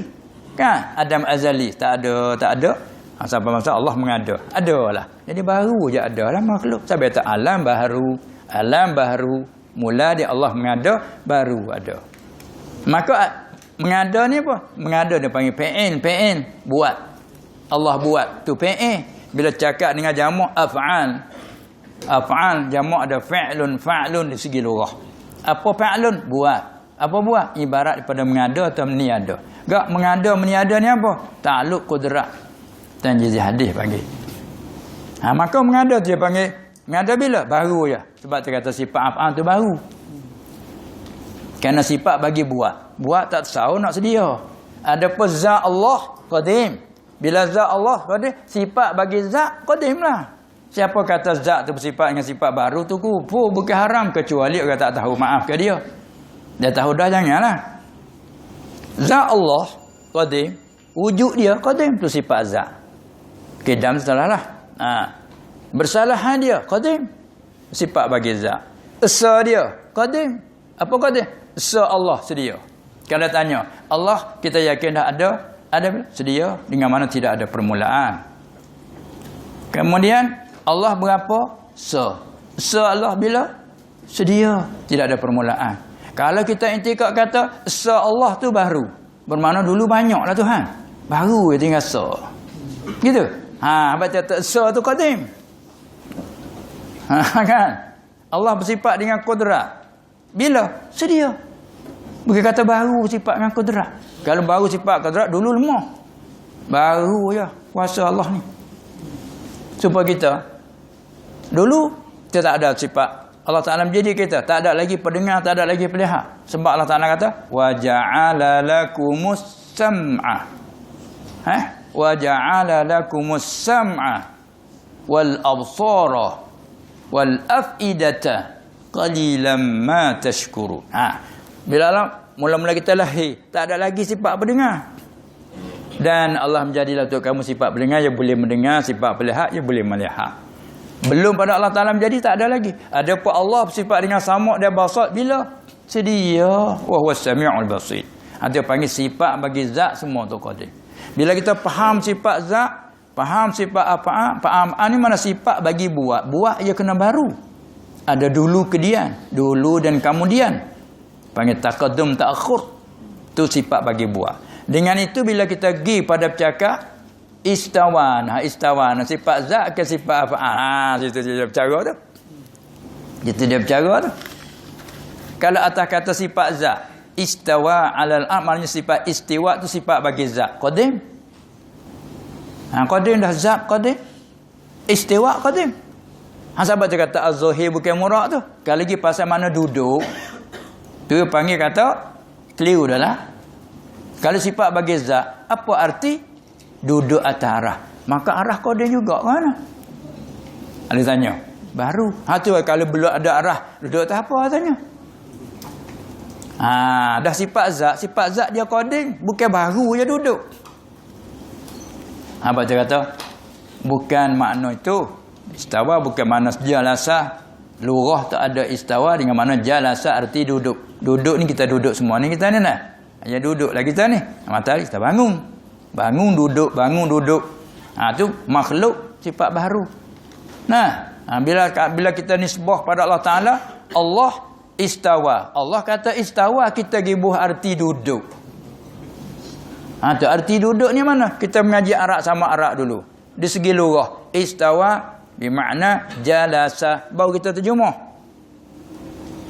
Nah, hak ni tu orang panggil kata daripada makna Arab. Dia sebut istawa maknahu lughatan. Maknanya bagi istiwa ada baginya beberapa makna. Makna satunya makna istaqara, istiqrar. Istiwa, istiqrar. Istawa, istaqarra. Tu panggil duduk tetap di atas. Apa kita ni? Duduk atas latar. Ni istawa satu makna. Ni kita duduk atas ni. Ni istawa ni dengan makna istaqarra. Terjemah duduk tetap. Bila kita bercakap hak kita sah. Duduk atas rumah. Duduk atas kerusi. Duduk atas katil. Duduk atas apa saja atas kereta dan sebagainya. Maka tu panggil istawa dengan mana istaqara baru terjemah. Bukan terjemah betul istawa tak lagi. Jumah dia hak saling pada Arab tu dulu. Apa arti istawa? Ai istaqara. Cuba salin bahasa. Arti ke Melayunya duduk tetap. Pasah ke pakai makna ni nasbah Allah Taala. Malaikat orang etika tu haji saya kena panggil mujassimah. Tu dia. Pak kita kalau tanya etika, Allah laisa kamitsli syai. Bersalahan Allah bagi sekian baru. Kalau gitu tak sah ambil makna ini pergi pasal nisbah Allah. Tengok makna lagi.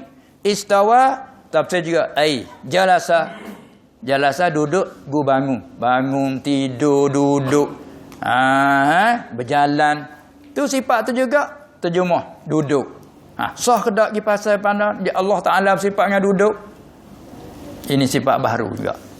Tengok makna lagi. Istawa dengan makna ala. Apa ala? Ala ya'lu uluan. Cuba arti. Ala ya'lu arti tinggi. Tinggi. Tu klik pada kita dah kata Allah Ta'ala. Allah Maha tinggi. Bila sebut Maha tinggi, pengertian kita banyak pula di perkataan tinggi tadi. Tinggi. Macam ni bangunan tinggi. Bangunan yang tinggi. Tinggi makna berjihad gitu. Maka bangunan sah sifatnya tinggi. 5 tekak, 20 tekak. Bangunan yang tinggi sah. Kita nak pakai mana tinggi jihad itu nasbah Allah, sah dah lagi? Tak sah lagi kerana sifat jirim tu, sifat makhluk tu. Adapun kalau tinggi makna tinggi pangkat, ini pengajian tinggi. Sekolah meninggi, tempat pengajian tinggi. Tinggi makna kedudukan, tinggi martabat, tinggi pangkat. Itu sah tak kalau pakai Allah Maha tinggi? Tinggi pangkat sah tak? Sah. Itu tak apa. Orang sini kata okey. Tinggi martabat, ulul makanah sah. Tapi kalau ulul makan, tinggi tempat, tak sah. Itu sifat jirim dia panggil. Sifat makhluk tu, sifat baru tu. Sifat zat makhluk tu. Itulah sahabat tadi kita nak terjemah, nak tengok Arab dulu. Arab sama Arab bagi kita saling. Pagi dua keliru lah. Istawa, lorak Arab kata duduk tetap. Mana Arab tak ada kata duduk tetap. Arab tak cakap duduk tetap. Dia cakap istawa. Dia duduk tetap. Dia tak faham apa. Dia tanya duduk tetap. Dia tanya nak. Kita kena saling. Kalau gitu kita kena pergi pada luar dulu. Arab dia tafsir sana. Baru kita saling bahasa. Lepas tu pergi lagi pula istawa irtafa'a. Terangkat. Tinggi juga. Klik pada mana maha tinggi juga. Lurah tu sah juga. Ada juga di segi lurah istawa lagi. Di segi lurah istaula. Mana? Milik. Punya. Merintah. Sah ke tak? Allah milik. Allah merintah. Sah. Tu baik tu kata. Sahabat orang ulama ahli sunnah dia jaga lah. Az-zahid laisa bimuradin. Tu. Apa az-zahid? Pengertian hak zahir ke kita ni. Az-zahir ailana. Yang zahir bagi kita. Apa zahir bagi kita? Bila sebut istawa, bila sebut duduk tetap, mak zahir kita ke sifat makhluk. Az-zahid lana tu mustahilun ala Allah. Laisa bimuradin. Bukan dikhanaki. Sebab tak sah pakai makna tu. Nasbah Allah. Lepas tu tengok makna-makna lagi. Di siapa mana istaula. Ini sah. Di segi lurah. Dan di segi akal. Dan segi syarak. Sah makna tu. Pula ala sah. Sampai tu az-zahir la sabi murad. Tu yang panggil sekadar tu ijma' antara ahli sunnah, tak ada khilaf. Ittifaq sama-sama ahli sunnah, tak ada khilaf. Az-zahir la sabi murad. Lepas tu tempat main khilafnya macam mana? Selepas pada tu pas apa murad lah. Hak zahir bukan murad, pas apa murad baru khilaf. Jawapan soalan yang kedua. Soalan yang pertama, adakah istawa dengan mana istaqarra tu tak tersah? Itu bukan murad. Ijma' ittifaq ahli sunnah. Kata bukan murad. Itu ittifaq.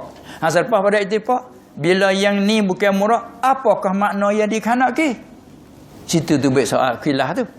Kebanyakan salah, serahkanlah pengertian kepada Allah.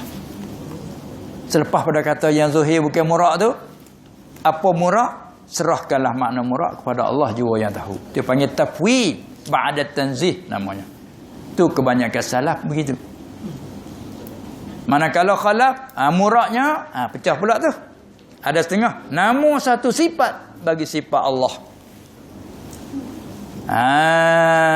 Tu dia. Namun satu sifat bagi sifat Allah. Dia tafsir sekadar tu, patut lebih lagi serah pada Allah. Hakikat diserah pada Allah. Mari dah ayat ketiga pula di kalangan khalaf lah. Dia kata makna muradnya hak yang zahir bukan murad. Apa makna murad? Makna muradnya istaula. Maknanya irtafa'a. Makna ala uluwal makanah la uluwal makan. Tu dia tafsir, dia hurai pula. Tu kebanyakan khalaf. Semua tu min ahli sunnah wal jamaah. Kita nak tumpu situ. Lepas tu pula apa sebab yang boleh zaman salah ni dia tafwid? Karena zaman tu zaman masih cemerlang. Kalau kita kata penyakit tak begitu banyak zaman dulu. Orang zaman dulu yang penyakit tak banyak pada zaman sekarang. Karena orang dulu dia makanan dia tu walaupun dalam zaman kesusahan kan. Karena tidak ada kemajuan tapi makanan bersih. Pucuk-pucuk kayu hak tanam sendiri ke tepi rumah. Kan? Apa hak sendiri semua. Masalah kata amalur rajuli biadih, kerja tangan sendiri. Sayur orang kita tanam sendiri. Tapi sekarang banyak daripada hak luar mari. Masuk bahan tu macam kemik, macam banyak perkara. Tu menyebabkan penyakit banyak sangat. Dari dulu dia kerja dengan orang sendiri, titik perlu sendiri, berjalan pergi mari tu ada apa yang panggil exercise, panggil apa? Duk pergi mari tu, pergi kebun, jalan kaki balik. Kalau dulu motor menoreh dia ada pikul sendiri, kelip buat sendiri. Oh, sihat badannya. Ni tak dengan motor. Dia motor dengan motor, tak motor, duk tak motor motor.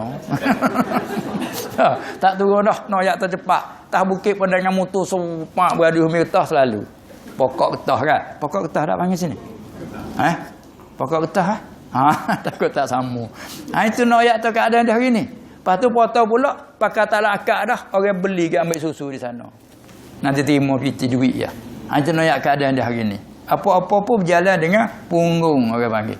Punggung tak ni? Berjalan dengan punggung kita sekarang. Ni yang tak sihat ni kita ni. Berjalan dengan punggung duk ni. Ni gigi mana ni? Cuba duduk atas kereta. Gigi mana pun. Atas pelat kapal tu ni apa berjalan atas punggung. Tu dia. Cepat pada berjalan kaki lagi. Tu nak zaman kita. Sebab tu lengoh lupuh macam kita ni. Lengoh lupa menggigit gini. Pergi ke mana-mana begini. Orang dulu berjalan. Daripada sini, Batu Pahat. Batu Pahat Johor. Ke sana. Berjalan kaki. Itu dia antara. Berjalan kaki. Balik berjalan ke mana jalan. Sihat badannya. Umurnya panjang. Kesihatan. Tak ada kena pakai ubat banyak. Itu nak kata kurang sedikit penyakit. Tapi bila mari di zaman akhir-akhir ini, makanannya banyak sangat dari luar, banyak campuran bahan tu, bahan itu, banyak sangat campuran nak mencepak, nak apa itu ini, menyebabkan banyak. Sebab ni makanan tu segera. Makanan segera macam. Makanan segera. Apabila dia masuk bahan banyak kan. Tu menyebabkan banyak penyakit. Bila banyak penyakit, bagi orang jadi doktor, bomo, kena mikir tak berhenti untuk nak cari sekat penyakit dan nak ukam penyakit je. Begitulah akidah di zaman awal, di zaman salah. Sebab tu memadai dengan tafwid. Sekadar kata yang zahir bukan murad itu sifat baru. Faham. Apa murad? Allah. Kita pegang laisa kamitslihi cukup. Tak payah hurai banyak, tak payah tafsil lagi. Tapi bila mari zaman kebelakangan banyak sangat bahan-bahan luar anasin luar masuk, tak cukup dia kata Allah je tahu. Allah tahu apa kita?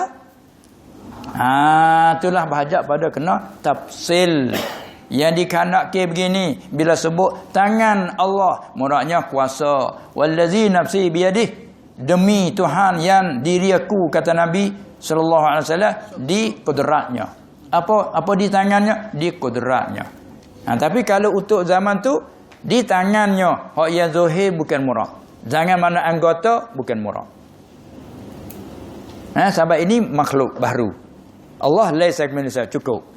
Tapi bila belakang pas tangan tu kata tangan, tangan nak pergi pada anggota. Ada pula diajarkan Allah ada tangan, Allah ada kaki, Allah ada muka. Keliru. Tak cukup dengan Allah yang tahu, kena hurai. Itu timbul tafsili. Muradnya az-zahir bukan mana tangan, mana anggota yang maklum, bukan. Tetapi tangan dengan mana kudrat ada di segi luar. Kuasa, merintah. Ada. Seperti tanah wakaf dalam tangan kita ni. Mana dalam retahan, dalam jagaan kita. Murad yang tu sah. Tapi kalau tangan anggota tak sah, tangan paikah dalam tangan kita mana boleh. Tangan ni mana sah. Dan dalam hadis sebut kaki. Dia sebut kaki. Mana sebut kaki? Allah Ta'ala memasukkan syurga dengan aku bukan masuk sekaligus kan? Ini yang masuk dulu. Ya, ini masuk kemudian hanya paling akhir sekali. Tengok dia amalan. Begitu juga balik masuk neraka, na'udzubillah min zalik. Yang ni dulu, yang kemudian akhir sekali habis tutup itu neraka.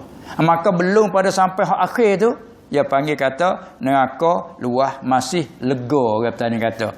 Lega lagi, telus lagi. Maka dia tanya hal min mazid. Al-Quran sebut kan. Neraka tanya, ada lagi tambahan? Kerana kami ni masih luas lagi. Tambah lagi. Tambah lagi. Ada lagi tambahan? Tambah lagi. Hingga sampai mana? Hingga sampai hantar Tuhan akan kakinya. Dalam hadis sebut tu. Hatta yada'an Rabb rijlahu. Sehingga menghantar Tuhan akan kakinya. Bila terhantar Tuhan akan kaki ke dalam neraka, hak terakhir, maka neraka kata qatan cukup penuh bidah. Orang petani kata ketak senak. Tu ketak lagi senak. Sanat arak tu lah. Tengok ni kita ni, sana sini. Kesel sikit tak boleh dah, senak dah ni. Senak ni. Orang petani kata ketak senak. Nampak? Macam kereta yang muatnya telusnya 5 orang. Kita naik 7. Ketak senang ni. Dia panggil. Maka neraka apabila Allah Ta'ala hantar kakinya, maka neraka kata, qatan, cukup. Ketak dah kami ni, penuh dah kami. Katuk gaim itu. Tempat nak bercara, orang ambil hadis ni kata Tuhan ada kaki. Sebab hingga hantar Tuhan ke kakinya. Sini perlu kita mengaji lurah. Rijl. Kaki. Jamak dia arjul. Dalam Quran sebut wa arjulakum ilal ka'bain, dan basuh kamu akan kaki-kaki. Itu jamak arjul, jamak pada rijl kaki, arjul kaki-kaki. Membasuhlah kaki-kaki kamu hingga ka'bain. Bila sebut kaki di segi lurah, ibarat daripada anggota yang maklum, bermaknanya jisim lah kan. Anggota yang maklum mulai dari min ru'usil asabi', mulai dari hujung jari hingga ke ilal fakhizi, hingga kepada pakal paha. Tu kaki panggil. Apa? Adakah sah kita pakai kaki mana anggota mulai dari hujung jari hingga ke humi paha nasbah Allah Ta'ala? Sah ke? Tak sah. Hati kata az-zahir laisa bimurad. Apa zahir? Ada terkhayal di kita, terperasan, terbayang, kata bila sebut kaki teringat kepada kaki macam ni. Khayal main gitu. Hatu az-zahir lana mustahil ala Allah laisa bimurad. Allah Ta'ala kata kaki. Mengaji mana kaki lagi? Apa lagi lurah kaki? Ada kaki mana jamaah. Kaki mana puak. Kaki mana puak. Kalau orang kita ada tak cakap kaki mana puak? Ada. Ni kaki menega ni. Dalam kedai tu. Oh ni puak mesorak kaki menega je ni.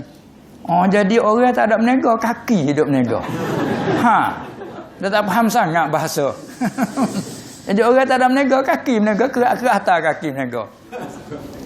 Murak kita apa bila kata kaki berniaga? Mana puak yang ahli berniaga ni, yang panggil kaki berniaga. Orang petani pula kalau mai dadah, debu putih tu. Orang petani kata ni puak kaki debu. Kaki debu dia panggil. Tu kaki berniaga, kaki debu. Itu makna kaki mana apa? Mana puak. Kalau kita tafsirkan hadis tadi dengan makna ini sah tak? Mana puak ni? Sah tak? Sah lah ni. Maknanya satu masuk, satu. Mereka tanya ada lagi? Ada lagi. Masuk pula satu golongan. Ada lagi? Ada lagi. Hingga siapa Allah menghantarkan kakinya, yakni Allah menghantarkan puak yang akhir masuk neraka. Penuh dengan tu. Tu kaki mana puak? Sah. Apa dia kata Allah ada kaki? Kaki mana puak lah apa? Puak neraka akhir sekali. Dia buat kaki tangan anggota. Inilah tu mustahil. Tu salah akidah macam tu. Tu panggil musyabbihah tu. Tu mujassimah tu. Kita ahli sunnah az-zahir bukan murad. Apa makna murad? Cari makna luah lagi. Ini majak daripada ini. Itu dia. Sebab tu kita kena tupu jalanan ahli sunnah wal jamaah salafan wa khalafan. Hak khalafan mari daripada salafan tu juga, tapi keadaan zaman tak cukup dengan tafwid, ia kena hurai. Tu dia dah. Dia panggil tafsili. Dia panggil takwil tafsili. Lepas tu bila ibarat kita kata orang salah tidak takwil, kena kait. Yakni dia panggil hazah na'at kerana maklum. Tidak takwil, yakni takwil yang tafsili, itu hak tidaknya. Ada pun takwil ijmali, itu wajib. Tadi ijmali dah ni, az-zahir laisa bi murad, tu takwil dah tu. Takwil ijmali. Hak kata salah tidak takwil yang tafsili. Dia tak hurai. Hak zahir bukan murad, apa murad? Serah. Dia panggil tak ada hurai, tu panggil tak takwil. Hanya dia panggil takwil secara ijmal. Ada pun orang, kebanyakan orang khalah dia takwil serta tafsil. Takwil serta tafsil. Maka mereka kata orang khalah takwil, orang salah tak takwil. Kita himpun ibarat, yakni tidak takwil tafsili, orang salah. Ada pun orang khalah takwil sebagai takwil yang tafsili. Sebab apa di sana tidak tafsili? Kerana masa tu zaman cemerlang lagi, penyakit tak banyak, syubhat tak banyak sangat. Dan masih pula ulama masih kekuatan, kehebatan masih hebat. Itu dia. Adapun di zaman kebelakangan ni manusia ada kau ramai, kan? Tengok penduduk kau ramai, masalah kau banyak. Zaman kita dulu di kampung rumah 3 buah. Lepas tu anak cucu ramai berkahwin tu, sampai kampung besar. Penduduk sampai beratus-ratus sampai ribu. Bila beratus penduduk, ribuan penduduk, masalah tak banyak? Banyaklah. Banyak masalah. Kalau kita jadi pemimpin, kita jadi ketua kampung. Dulu anak rakyat kita 100 orang. Tak banyak. Sekarang dah sampai 1000. Banyak masalah. Pas 1000 bukan dalam kampung saja, yang luar mari ni kahwin duduk sini berapa perangai masuk hari ni. Cakap pun tak erti faham tengok ni. Sama Melayu pun tak erti apa lagi Hindi, India mari, Bangla mari. Itu kan perangai berapa. Masalah dia kena timur. Ni bahajak pada orang pandai, bijak pandai, kena guna tu bahasa banyak dan ilmu kena luas untuk membaiki. Begitu juga bomo doktor. Kalau dulu kita buka sekadar klinik, tapi penyakit banyak, tak padan, hantar ke hospital. Hospital buka lagi, tambah lagi, penuh lagi. 3 lapis, 3 tingkat, 5 tingkat, penuh lagi orang sakit banyak. Sampai tak cukup alat. Tak jamin, tak nak buat, tak ada alat. Tengok dah. Ni ilmu macam tu, kena ada alat tu banyak. Masalah banyak, alat tu banyak. Masalah banyak, alat banyak. Sebab tu bila tempat kita nak mengaji nak habis? Matilah habisnya. Kalau kita dah ada habis dah, ngaji habis sungguh. Habis pakai ilmu. Nampak?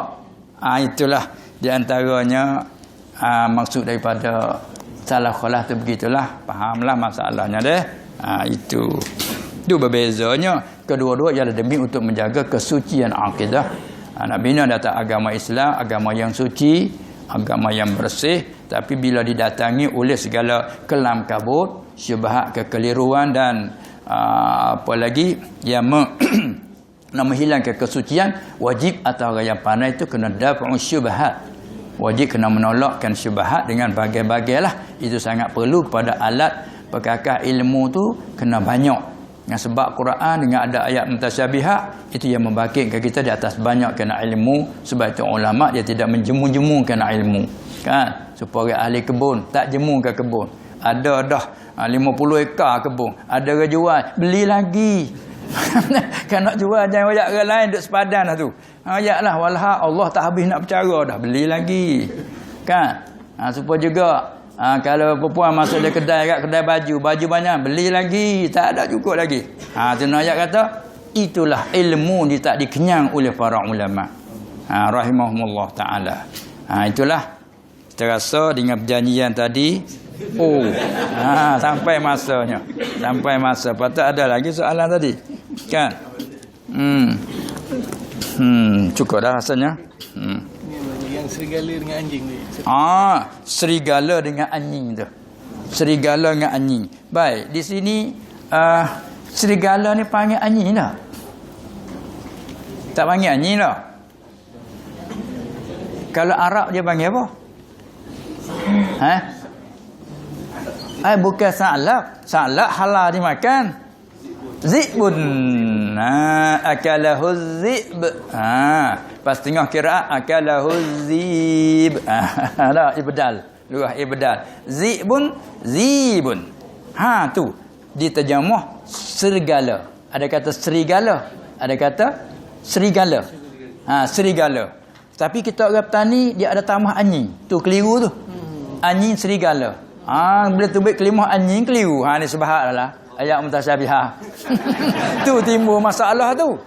Sabab bahasa ni. Tapi kalau di sini tak ada keliru dah. Anjing, serigala. Arab pun panggil lain, anjing kalbun. Jamak dia kilab. Manakala ni zibun. Jadi lurah Arab pun zib, bukan kilab. Bukan kalbun. Lurah Melayu pun bukan anjing, serigala. Tapi lurah petani panggil anjing segala. Tu bubuh anjing tu syubhat selalu. Sebab kita mengaji anjing dan babi mazhab kita Syafi'i daripada najis mughallaz. Kan? Najasah mughallazah, anjing, babi dan yang lahir darinya. Sama ada sama-sama anjing babi ataupun dengan binatang yang lain. Maka anaknya dimenangkan najis. Kan? Itu muskil dah. Tahzibun tadi. Tak ada muskil lah. Ini zibun bukan kalbun. Arab, Melayu serigala bukan anjing. Faham lah. Cukup lah. Ya. Itulah sedang molek dengan janji pukul 12. Ya. Syukur kepada Allah SWT. Kita selesaikan di sini. Walaupun sebenarnya banyak lagi soalan-soalan yang nak dikemukakan, tapi insya-Allah kita berharap bahawa maknanya bapa tak serik lah. Tak serik. Ya, jalan sama panggil itu juga. Tak serik. Akan datang insya-Allah kita akan bersama lagi dengan bapa mudah-mudahan, dan secara ikhlasnya kami ucapkan terima kasih di atas kehadiran bapa datang ke Madrasah Mufti Bayan, dan kami minta maaf jika sekiranya ada yang kelemahan atau kekurangan, dan bagi pihak Madrasah Mufti Bayan mengucapkan terima kasih kepada kehadiran Tuan Tuan Haji dan Puan Hajah dan kedatangan Puan Hajah untuk memberikan kebaikan kepada Madrasah Mufti Bayan. InsyaAllah kata yang baik kita daripada Allah Ta'ala dua, dan keterangan itu adalah daripada pihak kami sendiri. Dan kita mohon mudah-mudahan perjalanan bapa musafir, doa orang musafir itu mustajab. Jadi kita minta sama-sama bapa doakan kita semua di sini untuk mudah-mudahan dapat Allah berikan keberkatan kepada kita insya-Allah. Al-Fatihah. A'udzu billahi minasyaitonir rajim. Bismillahirrahmanirrahim. Alhamdulillahirabbil alamin. Iyyaka na'budu wa iyyaka nasta'in. Ihdinas siratal ladzina an'amta 'alaihim ghairil maghdubi. Bismillahirrahmanirrahim. الحمد لله رب العالمين حمدا يوافي نعمه ويدافع نقمه ويكافئ مزيده. يا ربنا لك الحمد كما ينبغي لجلال وجهك وعظيم سلطانك. اللهم صل وسلم على سيدنا محمد طب القلوب ودوائها وعافية الأبدان وشفائها ونور الأبصار وضيائها وعلى آله وصحبه وسلم تسليما كثيرا برحمتك يا أرحم الراحمين. اللهم إنك عفو كريم تحب العفو فاعف عنا. اللهم اغفر لنا ولوالدينا وارحمهم كما ربونا صغارا ولأزواجنا ولذرياتنا ولمشايخنا ولأصحاب الحقوق علينا ولجميع المسلمين والمسلمات الأحياء منهم والأموات. اللهم بارك لنا فيما رزقتنا. اللهم بارك لنا فيما رزقتنا. اللهم بارك لنا فيما رزقتنا. اللهم أرنا الحق حقا وارزقنا اتباعه وأرنا الباطل باطلا وارزقنا اجتنابه. اللهم ارزقنا علما نافعا ورزقا حلالا طيبا مباركا فيه وعملا مقبولا وسعادة الدارين. اللهم إنا نعوذ بك من الأربع: من علم لا ينفع ومن قلب لا يخشع ومن نفس لا تشبع ومن دعاء لا يسمع. اللهم إنا نعوذ برضاك من سخطك ونعوذ بمعافاتك من عقوبتك ونعوذ بك منك لا نحصي ثناء عليك أنت كما أثنيت على نفسك. اللهم رب جبريل وميكائيل وإسرافيل فاطر السماوات والأرض عالم الغيب والشهادة أنت تحكم بين عبادك فيما كانوا فيه يختلفون. اهدنا لما اختلفوا فيه من الحق بإذنك إنك تهدي من تشاء إلى صراط مستقيم. ربنا عليك توكلنا وإليك أنبنا وإليك المصير. ربنا اغفر لنا ذنوبنا وإسرافنا في أمرنا وثبت أقدامنا وانصرنا على القوم الكافرين. ربنا آمنا فاغفر لنا وارحمنا وأنت خير الراحمين. ربنا آتنا في الدنيا حسنة وفي الآخرة حسنة وقنا عذاب النار. وصلى الله على سيدنا محمد وعلى آله وصحبه أجمعين والحمد لله رب العالمين. الله. Terima kasih Bapak. Dia minta belanja salah Bapak nih.